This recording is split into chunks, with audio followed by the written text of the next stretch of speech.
하나님의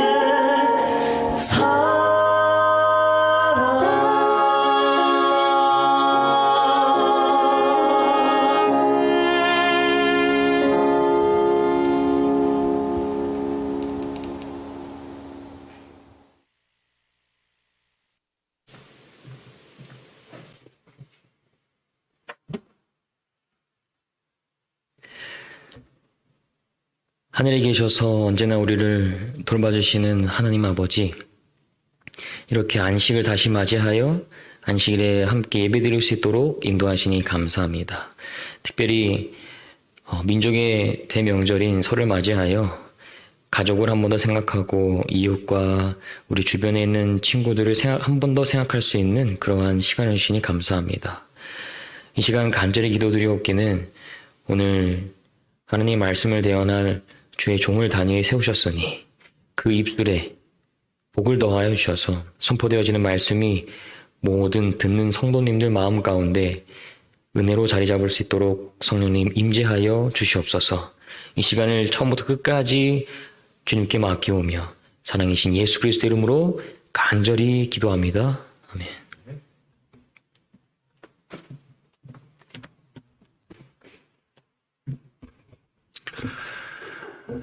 사랑하는 36서울 병원교회 성도님들, 설 연휴 잘 보내고 계셨죠? 이 시간 하나님의 말씀을 잊지 않고 접속하신 모든 분들에게 하나님의 큰 축복이 임하기를 간절히 기도합니다. 오늘은 모본의 안경이라는 제목으로 하나님의 말씀을 전하고자 합니다. 오늘의 주제 말씀, 출애굽기 20장 3절을 제가 봉독해 올리겠습니다. 너는 나 외에는 다른 신들을 내게 있게 말지니라. 아멘. 정말 죄송한데요, 이 설 명절에 여러분들의 기분을 나쁘게 할 만한, 아닐 수도 있지만 혹시 기분 나쁠 수도 있는 한 인물을 소개를 하고자 합니다. 그분의 이름은요, 강방천이라는 분입니다. 회사에 다닌 것 같은 아저씨같이 생긴 이 분이 왜 여러분들의 마음에 약간 기분 나쁜 그 감정을 줄 수 있을까에 대해서 지금부터 설명을 해드리도록 하겠습니다. 이분이 젊은 날 한 회사에서 은퇴를 하게 되었습니다. 그래서 받은 그 퇴직금을 가지고 투자를 해볼까? 투자를 해본 적이 별로 없는데 투자를 해봐야 되겠다라는 그런 마음으로 재미로 투자를 시작했다고 합니다. 그래서 이 투자를 함에 있어서 자신의 예상과 생각대로 이 투자를 하게 되었어요. 그런데 IMF 구제금융 이 위기가 우리나라에 찾아오게 된 것이죠. 그렇기 때문에 많은 사람들이 이 주식에서 자신이 갖고 있던 모든 것을 빼고 있는 그 시기에, 아니 이토록 떨어지면 나라가 다시 굳건히 서게 되면 당연히 주가가 오른 것 아닌가? 너무 상식적인데 사람들은 왜 팔지 하면서 자신이 가진 그 퇴직금을 가지고 전부 주식을 사게 되었던 것이죠. 흔히 저는 주식은 해본 적은 없지만 떨어지는 칼날을 그들이 매입하게 된 것입니다. 그런데 놀라운 일이 벌어집니다. 600원을 주고 샀던 주식이 얼마가 되었을까요? 12,000원이 되었다고 합니다. 무려 2000%의 성장을 보이게 된 그러한 놀라운 일이 벌어지게 된 것이죠. 그래서 이 부분이 신문에도 대서특필되었다고 합니다. 1억을 굴려서 얼마를 벌었다? 53억을 벌었다. 그런데 이분이요, 문제는 여기서 멈추지 않습니다. 이 53억, 저 같으면 그 돈 평생 쓰면서 적절히 사용하면서 살 텐데 이분은 아니 투자의 기회가 있는데 더 투자를 해야 되는 것 아닌가 하면서 이 53억을 또 투자하기 시작했던 것이죠. 그런데 바야흐로 그때는 인터넷이 보급되는 시기였다고 합니다. 그렇다면 인터넷이 보급된다면 사람들이 물건을 인터넷으로 사는 그러한 세상이 펼쳐지지 않을까? 그렇다면 내가 이 53억을 어디에다 투자해야 할까라는 생각을 하게 되었을 때 무조건 인터넷으로 구매를 하게 되면 무조건 잘 될 수밖에 없고 커질 수밖에 없는 회사들에게 투자하게 되었습니다. 여러 가지가 있겠죠? 하지만 그 회사는 바로 무엇이었냐면 택배 회사였습니다. 저는 이 이야기를 듣고 충격을 받았습니다. 너무도 특별한 것이 아니라 너무도 상식적인 흐름으로서 투자를 하게 된 것이죠. 그래, 맞아. 인터넷 세상이 커지게 되면 당연히 택배회사도 커지겠지. 누구나 알고 있는 것인데 그것을 누군가는 생각하지 못하고 누군가는 생각을 할 수 있었던 것입니다. 그래서 결국 그 53억의 독이 150억의 돈으로 불어나게 되어서 이분은 우리나라의 전설적인 투자가 되어서 지금도 많은 사람들에게 강의를 하고 다니는 그러한 사람이 되었던 것이죠. 자, 1억에서 150억이 되었다고 합니다. 혹시 아닐 거지만 혹시 기분 나쁘신 분 계십니까? 그리고 혹시 좀 부러운 분 계세요? 저는 그분의 돈이 부럽지는 않았습니다. 그런데요, 인생에 있어서 저 긴 시간을 저렇게 같은 시간을 보내도 효율적으로 사는 사람이 있구나. 효율적인 선택과 효율적인 시간을 가졌던 이분의 모습이 부러웠던 것이죠. 많은 사람들이 이 모습을 보며 나는 종잣돈이 1억은 아니지만 그래도 내가 가진 거 투자했으면 적어도 몇 억은 벌었을 텐데는 그런 생각을 할 수밖에 없는 것입니다. 결국 사람은요, 누가 알려주지 않아도 본능적으로 다른 사람들의 삶과 나의 삶을 비교하면서 내가 저 사람에 비해 얼마나 효율적인 삶을 살았나에 대해서 계산하고 그리고 판단하는 존재가 바로 우리라는 것입니다. 누군가 나보다 어떤 면에서 더 효율적인 삶을 살았으면 나의 마음이 어두워질 수밖에 없는 그러한 심리 상태에서 우리는 살아갈 수밖에 없다는 것이죠. 이처럼 이 세상에는 효율적인 것이 얼마나 중요한 것인가에 대해서 우리는 다시 한번 생각해 볼 수 있는 이야기인 것입니다. 그런데 말이죠, 출애굽기 20장 3절은 예수님께서 우리는 여전히 효율적인 선택을 해야 되는 삶인데 전혀 효율과는 관계가 없는 듯한 말씀을 우리에게 하신다는 겁니다. 너는 나 외에는 다른 신들을 내게 있게 말지니라. 이것이 왜 우리의 삶에 비효율적인 명령이 될 수 있을까요? 예수님 한 분만 따르고 나머지는 포기하라. 그것이 왜 비효율적인지는 여러분들이 잘 아실 겁니다. 일례로 제가 군대 가게 되었을 때 이곳에서 일요일만 되면 이 간부들이 훈련병들을 어찌 할 수가 없으니 그들도 좀 쉬고 안전하게 관리하기 위하여 여러 종교 시설로 보내게 됩니다. 교회로 가는 친구들이 가장 많고요. 그리고 그 다음이 성당, 불교로 가게 되는 것이죠. 그런데 그곳에 가는 이유는 대부분의 사람들이, 이 병사들이 믿음이 있기도 하겠지만 더 중요한 것은 이 화면에 떠 있는 무엇 때문에 가요? 이 초코파이 때문에 갑니다. 밖에 나오면 있어도 잘 먹지 않지만 그곳에서는 정말 절대 포기할 수 없고 생명과 같이 여길 수밖에 없는 그런 초코파이인 것이죠. 교회에 가면요, 안 그래도 병사들이 많이 오니 무조건 초코파이가 한 개밖에 되지 않습니다. 그런데 여기서 놀라운 사람들이 등장합니다.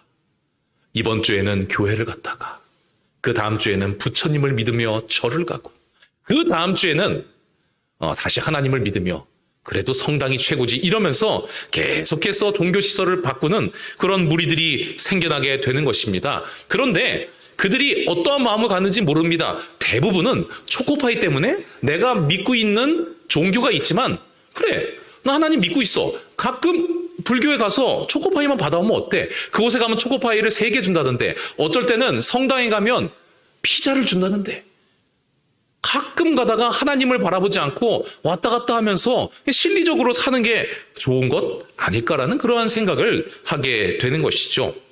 마음으로는 하나님을 믿지만 다른 신들을 잠깐씩만 믿으면 풍요로워진다는 그런 생각을 하게 되는 것입니다. 그런데 문제는 이 고민이 오늘날만의 고민이 아니라는 것입니다.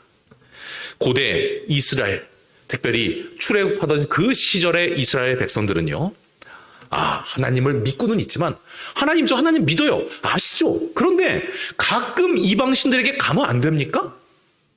제가 마음으로 믿고 있잖아요. 제가 몸으로 그곳에 이동하는 게 뭐가 문제가 있습니까? 거기 가면요, 저희 올해 흉작이었는데 곡식도 준대요. 저희 집이 굶어 죽지 않아요. 그곳에 가면요, 능력 없는 사람들 합법적으로 결혼도 시켜준대요. 저 결혼은 해야 되지 않겠습니까? 근데 저 하나님은 믿고 있어요. 난 잠시 다녀만 올게요. 그리고 어떤 신에게 가면 공짜로 이 제사장과 합법적으로 아무런 양심의 가책 없이 매춘도 할 수 있어요. 저도 성욕이 있는 사람이에요. 이러한 하나님을 믿고 있지만 하나님만 믿는 거는 좀 너무 독선적이고 너무 작은 범위의 삶을 살아가는 것 아닙니까? 라고 이야기했던 수많은 이스라엘 백성들을 우리가 생각해 볼 필요가 있다는 것입니다. 하나님을 믿지만 가끔은 이익을 위하여 살짝 바꿀 수도 있는 것 아닌가? 근데 그들의 말이 세상적으로는 틀리지 않는 것이죠. 하지만 이미 그런 삶을 살고 있던 그들에게 하나님께서 매우 속 좁은 듯한 말씀을 하시는 겁니다. 너는 나 외에는 다른 신들을 내게 있게 말지니라. 매우 다른 신들에 비해서 세상 그 당시에 이방신들은 그래 가끔 우리에게 오면 돼 하면서 이신 저신 믿게 하는데 유독 하나님만은 이기적이고 독선적으로 보이는 듯한 이런 말씀을 주셨다는 것에 수많은 이스라엘 백성들이 실망할 수도 있었다는 것이죠. 여러분들도 때로는 이러한 고민을 가지고 살아갈 때가 혹시는 있지 않습니까? 잠시만 하나님을 가슴에만 모시고 다른 행동을 하게 되면 뻔한 이익이 있음에도 불구하고 하나님이 나만 바라보고 하는 게 계속해서 마음에 걸리는 것이죠. 그래서 그 하나님 때문에 내 마음은 100% 원하진 않지만 많은 것을 포기하는 그런 삶을 살아갈 때가 때로는 있지 않습니까? 하나님 말씀대로만 살아가다가 여러분들은 얼마나 많은 것을 포기한 기억이 있나요? 도대체 이 세상에서 우리에게 비효율적인 삶을 살라고 명령하시는 이 하나님을 우리는 어떻게 이해해야 하는 것입니까? 우리는 이 출애굽기 20장 3절 말씀 이전에 하나님께서 무슨 말씀하셨는지를 보고 이 뒤에 있는 말씀을 이해하는 백성이 되어야 하겠습니다. 출애굽기 20장 1절로 2절의 말씀에는 이러한 말씀이 기록되어 있습니다. 하나님이 이 모든 말씀으로 일러 가라사대 너는 너를 애굽 땅 종되었던 집에서 인도하여 낸 너희 하나님 여호와로라. 우리가 대한민국 백성이기 때문에 애굽에서 나오는 이 과정에 대해서는 피부로 느낄 수 없다는 것을 인정해야 합니다. 그런데 이 이스라엘 백성들을 이토록 어렵게 이끌어낸 하나님의 이 행동은 그 당시 사람들에게 효율적으로 느껴졌을까요? 아니면 비효율적으로 느껴졌을까요? 우리는 이 애굽에 임했던 10재앙을 알고 있습니다.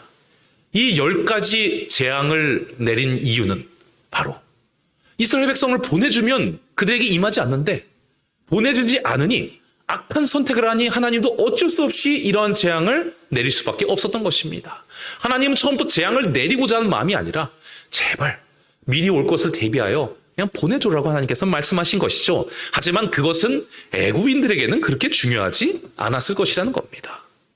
왜냐하면 이 애굽인들은 하나님만 생각하면 치를 떨 수밖에 없는 이 10재앙을 다 겪었기 때문입니다. 이 재앙들 중에 여러 이 재앙을 우리가 간접으로 체험할 수 있는 사진들을 준비했지만 너무 징그럽고 끔찍한 것은 제가 좀 삭제했습니다. 그래서 몇 가지 재앙만 이런 느낌이지 않았을까? 하나님이 얼마나 싫었을까? 이 애굽인들 입장에서는 함께 생각해보는 시간을 갖도록 하겠습니다. 첫 번째 재앙입니다. 가끔 이 지구에도 강이 피가 되는 경우가 있습니다. 여러분, 강이 핏물이 된다는 것은 정말 상상도 하지 못하는 이 끔찍함을 겪게 된다는 것이죠. 이 피비린내, 그리고 볼 때마다 끔찍하고 또한 감당이 되지 않고 소름 끼치는 이 느낌, 그리고 더욱 소름 끼치는 것은 핏물이 되면 이 강 내에 살아남을 생물들이 뭐가 있겠냐는 것입니다. 잘하면 거머리 정도는 피를 좋아하기 때문에 살지 모르겠지만 그 외의 모든 생물은 전멸할 것이 거의 분명합니다. 하나님이란 분이 우리의 종들을 안 보내준다고 강을 피바다로 만들고 강에 있는 모든 생물들을 죽여버려? 하나님께 질릴 수밖에 없었던 그 당시 애굽 사람들을 우리는 생각해야 한다는 것이죠. 또한 여러분, 이것은 바로 이입니다. 이 이와 그리고 수많은 독종들이 이 당시에 모든 백성들, 애굽인들을 괴롭히게 되었을 때 정말 감당하기 어려울 만큼 하나님에 대해서 원망스러운 것이죠. 아니, 저 하나님은 말 안 들면 우리를 이렇게 고통스럽게 하는 그러한 분인가? 그렇게 생각을 할 수밖에 없었던 것입니다. 그리고 클라이막스는요. 그래요. 이가 와도 돼요. 개구리가 와도 되고요. 독종이 와도 되고 잠깐 이 모든 메뚜기들이 다 우리의 음식을 먹어도 돼요. 그런데 그 모든 것보다 가장 소중했던 나의 장자. 우리 가정의 대를 이어야 하고 나보다 더 소중한 첫째 아들, 그 아들을 죽이는 하나님을 경험하게 된 것입니다. 하나님이 죽이셨다는 것보다는 그들이 지금까지 9개의 재앙을 보고도 하나님께 순종하지 않았기 때문에 이르렀던 그런 비극이었던 것이죠. 하지만 사람들은 핑계가 많아요. 이 애굽 입장에서는 거두절미하고 하나님이 내 첫째 아들을 죽였다. 우리 집에 있는 모든 첫째, 소부터 시작해서 모든 육축 다 죽여버리신 하나님에 대해서 정말 두려운 마음을 가지고 그리고 하나님을 원망할 수밖에 없었음을 우리는 생각해 보아야 한다는 것입니다. 그렇다면 하나님이 어떠한 분인지 품성을 전해야 하는 그 하나님의 입장에서 이 행동은 대단히 비효율적인 행동일 수도 있다고 우리가 생각해 볼 필요가 있다는 것이에요. 만약 이들 중에 하나님을 믿었다면 그 하나님에 대한 사랑에 감사하는 마음으로 하나님을 믿었을까요? 여러 신들 중에 하나님이 가장 힘이 있고 무서우니 내 죽기 싫어서 너무 무서워서 하나님을 믿어야 되겠다라고 믿었을 것이고 대부분의 이 애굽 신들은 저렇게 고약하고 잔인하고 그리고 독성적인 하나님을 내가 믿을 수 없다라고 말했을 것입니다. 이것은 전도 측면에서 대단히 비효율적인 선택이었음을 우리는 충분히 생각할 수 있다는 것입니다. 하나님은 마치 다른 민족은 없는 것처럼 행동하셨습니다. 무조건 이스라엘을 출애굽시켜야 돼요. 왜냐하면 그때 출애굽이 되어야 하나님의 선택한 민족이 가나안의 자리를 잡게 될 것이고 그래요. 그 후손 가운데 예수님이 태어나셔서 그 당시 출애굽 과정에 고통받았던 모든 사람들이 한 번 더 살 수 있는 기회를 얻을 수 있기 때문에 사람은 유한해서 바로 앞을 바라보지만 하나님은 모든 큰 그림을 바라보시고 멀리 바라보시기 때문에 하나님은 이 일을 하셔야 했어요. 그리고 정말 다른 민족은 없는 것처럼 이 이스라엘 백성을 출애굽시키셔서 그 이후에도 인도하십니다. 이스라엘 백성아 홍해 바닷가가 갈라지는 것을 보지 않았느냐. 그리고 구름 기둥 불 기둥이 너희들의 사막 생활을 더욱더 살아남을 수 있게 유지시킬 수 있게 너희들을 이끌지 않았느냐. 그리고 풀 한 폭이 없는 그곳에 너희가 매일매일 정말 맛있는 질리지 않는 이 음식을 먹지 않았느냐. 혹시 질린 백성들 위하여 내가 너희들이 원해서 메추라기도 보내지 않았느냐. 우리는 이 하나님의 모습을 바라봐야 한다는 것입니다. 그러므로 나는 너는 나 외에는 다른 신들을 내게 있게 말지니라는 이 말을 우리가 어떻게 받아들여야 하냐.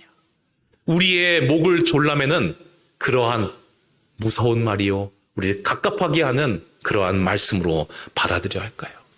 그렇지 않다는 것입니다. 왜냐하면 이 말씀 전에 1, 2절의 말씀이 있었기 때문입니다. 하나님이 이 모든 말씀으로 일러 가라사대 나는 너를 애굽 땅 종되었던 집에서 인도하여 낸 너의 하나님 여호와로라. 사랑하는 나의 백성들아, 내가 아무것도 안 하고 너희로 하여금 나를 바라보라고 나만 바라보라고 말하는 것이 아니야. 나는 너희를 구원하기 위하여 수많은 오해와 수많은 비효율적인 요인들이 있음에도 불구하고 정말 이스라엘 백성들 너희만 있다고 생각하고 너희들을 출애굽시키고 구원하였단다. 그 이후에도 너희들을 계속해서 구름기둥 불기둥 그리고 만나와 메추라기로 너희를 살피고 그리고 도저히 이길 수 없는 그 백성들을 권능의 힘으로 이기게 했단다. 내가 너희들이 나를 바라보는 것과는 비교할 수 없을 정도로 쉬지도 않고 너희를 바라보고 너희를 구원하였는데 너희도 나를 좀 바라봐주면 안 되겠니? 나는 너희에게 이런 말을 할 만큼 충분한 모본이 된다. 나는 너희를 한순간도 잊은 적도 없고 너희를 한순간도 버린 적도 없고 끝까지 너희를 사랑하고 너희만 바라봤던 그러한 하나님이다. 내가 이렇게 먼저 했으니 3절 너희도 나를 바라보고 나 외에 다른 신들을 버리면 안 되겠니? 이곳에 구원이 있는데 이게 다 너희 좋자고 하는 일인데 내가 그래도 모본이라도 보였으니 나 생각해서라도 너희들이 생명의 길로 걸어가면 안 되겠니? 하나님께서 이들에게 명령하셨던 그 이유는 참된 모본, 충분한 모본이 되었기에 그렇게 하셨다는 것을 우리는 기억해야 한다는 것입니다. 여러분, 세상의 모든 왕들이 모본을 보이지 않습니다. 생각보다 소수의 왕들만 백성들에게 모본이 됩니다. 우리가 잘 아는 것처럼 이 블레셋의 골리앗이 서서 온 이스라엘 백성과 하나님을 능욕하고 있을 때 다른 사람보다 머리 하나 이상 컸던 그리고 매우 용맹하고 힘이 있었던 이 사울이 이스라엘과 이 블레셋의 말을 듣고 이스라엘과 함께 크게 놀라서 두려워하고만 있었다는 것입니다. 만약 이 왕이 하나님의 이름으로 나아갔다면 하나님은 다윗에게 줄 역사를 사울에게 분명히 주셨을 것입니다.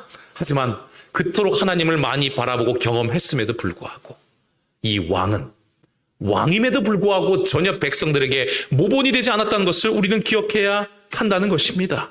그런데 모본을 보이지 않은 이 왕보다 더욱더 좋은 모본을 보였던 한 꼬마가 있었습니다. 그리고 결국은 왕이라는 위치도 중요하지만 더 중요한 것은 온 백성들을 하나님의 뜻대로 이끌 수 있는 행동을 하고 모본을 보일 수 있는 존재가 훨씬 더 하나님 나라에서는 힘이 있는 존재임을 우리는 이 예를 통해 발견하게 되는 것이죠. 그리고 한 명의 이 꼬마의 모본도 이토록 큰 힘이 있는데 우리를 사랑하시고 늘 우리에게 명령을 내리시기 직전에는 이전부터 내가 너희가 생각한 것보다 훨씬 더 많이 너희가 당해야 할 고통을 겪어냈고 너희가 감히 어떤 말도 하지 못할 정도로 나는 더 많이 너희들을 위하여 모본을 보였는데 너희를 사랑하는 나의 이 마음을 기억해주면 안 되겠니? 너의 마음속에 나를 위하여 노력할 그 마음이 조금도 있지 않더라도 너희를 너무도 사랑하여서 하지 않아도 되는 일들을 너희를 위하여 했던 이 모본의 왕인 나를 기억해주면 안 되겠니? 말씀하시는 이 하나님을 바라볼 수 있다는 것입니다.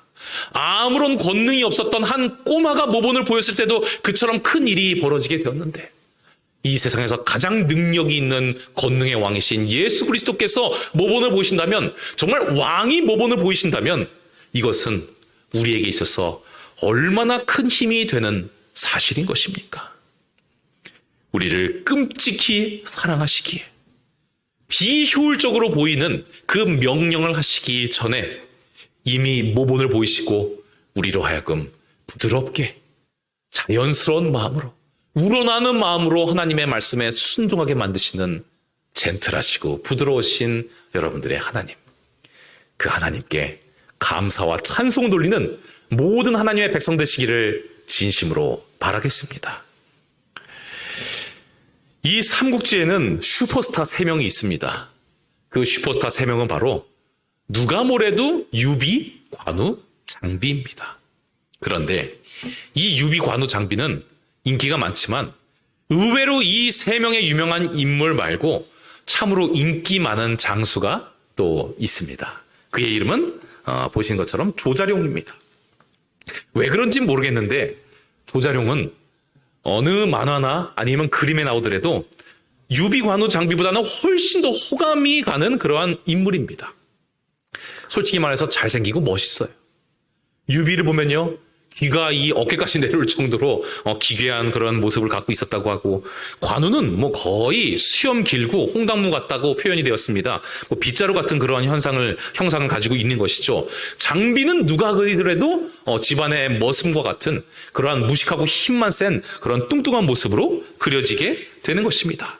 그런데 유독 이 조자룡만큼은 매우 잽싸고 그리고 검술이 뛰어나고 외모도 화려한 듯한 이런 표현으로 되기 때문에 조자룡을 만나본 적 없지만 정말 많은 이 삼국지의 애독자들이 이 조자룡을 사랑하고 있는 모습을 우리는 보게 됩니다. 그런데 이 조자룡이 인기가 많은 이유는 이 외모만으로 그 일이 벌어진 것은 아니라는 것이죠. 또 다른 매우 중요한 이유가 있습니다. 바로 조자룡의 정말 잊을 수 없는 역사적인 사건이 삼국지에는 기록이 되어 있는 것이죠. 그 사건은 무엇일까요? 바로 자신의 주군이었던 유비의 이 아들이었던 유선이 수많은 적국의 이 군사들에게 포위되어 있을 때 소수의 군사만 데리고 이곳으로 뛰어들어갑니다. 그 과정에 자신의 수하들이 죽임을 당하게 되었고, 그리고 결국 이 주군의 아들이었던 유선을 자신이 한 손으로 끈으로 묶어서 들쳐매고, 그리고 말을 타고 앞에 있는 수많은 적들을 한 손으로 베어가면서 균형을 잡으면서 그 주군의 아들을 구하며, 또한 자신의 주군이었던 유비에게 당신의 아들을 이렇게 모셨습니다라고 말했던 이 사건은요, 정말 삼국지를 읽은 이 독자들에게는 너무나도 큰 감동을 주는 사건이라는 것입니다. 조자룡을 잘 모르는 사람도 이 사건을 읽으면 좋아할 수밖에 없어요. 호감을 가질 수밖에 없는 것입니다. 그런데 말이죠, 이 무모한 전투는 이 군사학적으로 볼 때 매우 비효율적인 전투라는 것을 우리는 잊지 말아야 한다는 것입니다. 왜냐하면 이 나라에 5손가락 안에 드는 대장군이 함께 죽을 뻔했어요. 이 아이를 데려올 확률이 거의 희박했어요. 그리고 실제로 자신의 부하들도 같이 따라갔다가 적국의 병사를 통하여 죽을 수밖에 없었다는 것입니다. 전혀 효율적이지 못했던 전투였음을 우리는 기억해야 한다는 것이죠. 그리고 왜 이 사건이 더 비효율적이었냐? 이때 조자룡이 구해낸 이 유선이라는 아들은 훗날 유비를 이어서 황제가 됐는데 정치를 정말 못했습니다. 그래서 이 총나라를 완전히 패망의 길로 이끌었던 군주가 되었어요. 뭘 봐도 비효율적이에요. 차라리 아이 하나 새로 낳는 것이 훨씬 그 나라에는 이득이 되었던 것입니다. 하지만 후대 사람들은 이 사건을 바라보고, 이 조자룡을 바라보고 절대로 비효율적인 행동을 했다고 말하지 않습니다. 왕의 아들의 생명을 구하는 행위가 비록 피해가 있다고 할지라도 어떻게 비효율적이라고 말할 수 있을까요? 그가 구한 사람이 왕의 아들이었기 때문에. 그러므로 우리는 이 출애굽기 20장 3절을 다른 시각으로 바라봐야 할 것입니다. 맞아요. 하나님도 인정하실 겁니다. 하나님만 바라보는 것은 이 땅에서 길어봐야 100년 사는 삶에서는 대단히 비효율적인 삶을 살아갈 수밖에 없어요. 그게 당연한 것입니다. 하지만 하나님께서 우리를 사랑하셔서 살리시기 위하여 우리가 신이며 또한 지존자의 아들이기 때문에, 우리는 신의 아들이기 때문에 신이고 그리고 지존자의 아들이라는 것입니다.